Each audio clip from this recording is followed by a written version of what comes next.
antara makanan tinggi berwarna tiruan. Benda ni memang bahaya guys. Sebab tu aku sentiasa buat video berhati-hati. Aku nak ramai orang dapat kesedaran, especially ayah dan ibu. Sebab apa? Mostly makanan viral ada warna tiruan. Apa kesan buruk makan makanan berwarna tiruan? Nombor 1, risiko alahan. Nombor 2, akan berkesan buruk pada anak kita. Ada beberapa kajian berkaitan dengan ADHD symptom. Sebab apa? Makan makanan tinggi berwarna tiruan dan anak kita akan menjadi very aktif sebab gula tinggi.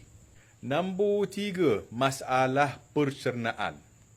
Nombor 4, akan meningkat risiko keradangan. Nombor 5, potensi risiko kanser. Yes. Nombor 6, kesan kepada mood kita. Dan aku nasihatkan kepada ayah dan ibu, tolong kurangkan bagi makanan tinggi berwarna tiruan kepada anak. Sebab bila anak makan makanan tinggi berwarna tiruan akan menjadi agresif, akan menjadi susah nak dengar arahan, susah nak tidur, akan menjadi aktif sangat.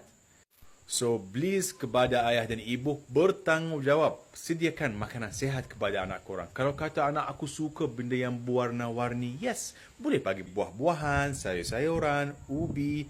Aku bagi contoh, yes, follow lah. Smoothies, aiskrim secara sihat. Tambah warna tiruan. Semua jadi alami. Dan aku yakin 100% kepada ayah dan ibu bila kurangkan makanan tinggi berwarna tiruan, confirm anak korang akan menjadi kurang agresif. So, amalkan gaya hidup sihat. Jaga dan kurangkan makanan viral. Mostly makanan viral confirm ada pewarna tiruan. Semoga bermanfaat. Ahlan wa sahlan.